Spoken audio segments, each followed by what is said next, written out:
नमस्कार, आप देख रहे हैं रियल टुडे। देश दुनिया की बड़ी खबरों में आपका स्वागत है। मैं चित्रा। आज के मुख्य समाचारों में बात करेंगे, लेकिन मुख्य समाचार की ओर बढ़ने से पहले एक नजर सुर्खियों पर। राहुल गांधी की टिप्पणी से भड़के 200 यूनिवर्सिटी के वाइस चांसलर्स, कार्रवाई की मांग। जौनपुर में मायावती ने आखिरी वक्त पर बदला उम्मीदवार। धनंजय सिंह की पत्नी श्रीकला का टिकट कटा। चाहे अमीर हो या गरीब, सभी देश भारत से दोस्ती बढ़ाने के लिए बेताब। एस जयशंकर। उत्तरी पूर्वी दिल्ली सीट से कन्हैया कुमार आज भरेंगे पर्चा। मनोज तिवारी से है भिड़ंत, जाने समीकरण। जब इंडस्ट्री के लोग ही कॉमेडी शो में मजाक उड़ा, करण जौहर ने लताड़ दिया। ये तो थी सुर्खियां। अब चलते हैं बड़ी खबरों की ओर। कांग्रेस नेता राहुल गांधी के खिलाफ करीब 200 विश्वविद्यालयों के वाइस चांसलर्स ने कानूनी कार्रवाई की मांग की है। सभी ने साझा बयान जारी कर राहुल गांधी के आरोपों की कड़ी निंदा की है। कांग्रेस के पूर्व अध्यक्ष ने कहा था कि वाइस चांसलर्स की नियुक्ति योग्यता को ताक पर रख कुछ संगठनों से संबंधों के आधार पर की जा रही है। साझा बयान में कुलपतियों और अन्य वरिष्ठ शिक्षाविदों ने राहुल गांधी के आरोप का खंडन किया है। उन्होंने कहा कि कुलपतियों की नियुक्ति की प्रक्रिया पारदर्शी ढंग से योग्यता के आधार पर हो रही है। कुलपति अपने कामकाज में संस्थाओं की मर्यादा और नैतिकता का ध्यान रखते हैं। ग्लोबल रैंकिंग के हिसाब से देखें तो भारतीय विश्वविद्यालयों में महत्वपूर्ण परिवर्तन आया है।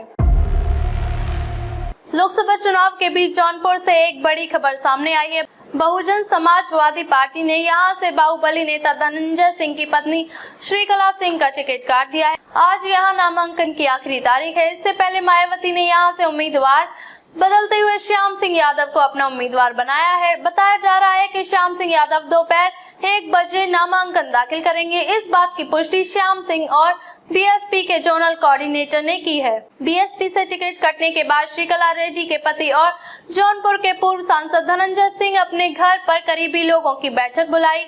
इस बैठक में ये तय होगा कि बीएसपी से टिकट कटने के बाद उनकी पत्नी निर्दलीय चुनाव लड़ेंगी या नहीं। उनकी पत्नी श्रीकला ने 4 दिन पहले ही बीएसपी से नामांकन दाखिल किया था।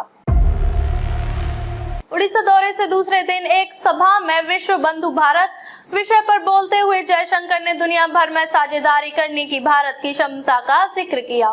विदेश मंत्री एस जयशंकर ने रविवार को कहा कि कुछ देशों में चल रही युद्ध और अनिश्चितता के बीच कई देश भारत के साथ दोस्ती का हाथ बढ़ा रहे हैं। उन्होंने अमेरिका, यूरोप, रूस, अफ्रीकी देशों, इजराइल, खाड़ी और अरब देशों सहित विभिन्न देशों के साथ भारत के संबंधों के बारे में विस्तार से बताया। सभी देशों के साथ सहयोग।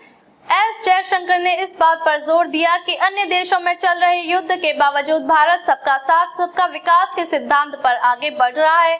इसकी वजह से वह अपने राष्ट्रीय हितों को आगे बढ़ाने के लिए विभिन्न मोर्चों पर सभी देशों के साथ सहयोग कर सकता है। दिल्ली की सभी 7 सीटों पर छठे चरण में 25 मई को मतदान है। आज यहाँ नामांकन की आखिरी तारीख है।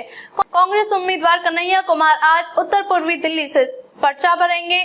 मुस्लिम बहुल उत्तर पूर्वी दिल्ली सीट पर बीजेपी के मनोज तिवारी और कन्हैया कुमार के बीच भिड़ंत है। तिवारी यहां से 2 बार के सांसद हैं, जबकि जेएनयू छात्र संघ के पूर्व अध्यक्ष कन्हैया कुमार पहली बार इस सीट से चुनाव लड़ रहे हैं।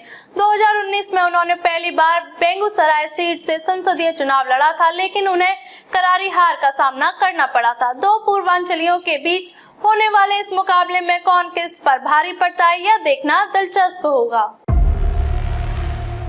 करण जौहर कई सालों से फिल्म इंडस्ट्री में है। उन्होंने कई फिल्मों का निर्देशन किया है, लेकिन अब वो अपनी किसी फिल्म को लेकर सुर्खियों में नहीं है, बल्कि अपने एक नोट को लेकर सुर्खियों में है।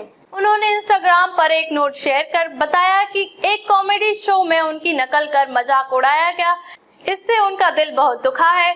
स्टार्स को ट्रोल करना नेटिजन्स के लिए आम बात हो गई है, लेकिन अब इंडस्ट्री के लोग ही स्टार्स का मजाक उड़ाने लग जाएं तो ये बात दुखी करने वाली है।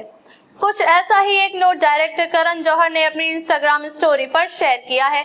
उन्होंने एक कॉमेडी शो में उनका मजाक उड़ाने की बात कही है। करण जौहर ने 25 साल पहले इंडस्ट्री में कदम रखा था। इस दौरान कई बार उनकी खूब तारीफ भी हुई है, तो वहीं कई बार उन्हें आलोचनाओं का सामना भी करना पड़ा है, लेकिन अब एक कॉमेडी शो में उनकी खराब मिमिक्री की गई है। कैसे लगे समाचार कमेंट करके जरूर बताएं। वीडियो पसंद आया हो तो लाइक कीजिए। देश और दुनिया की बड़ी खबर के साथ अपडेट्स रहने के लिए चैनल को सब्सक्राइब करें। खबरों में अब तक के लिए बस इतना ही। फिर होगी आपसे मुलाकात कुछ ऐसी ही खबरों के साथ। तब तक के लिए नमस्कार और देखते रहिए रियल टुडे।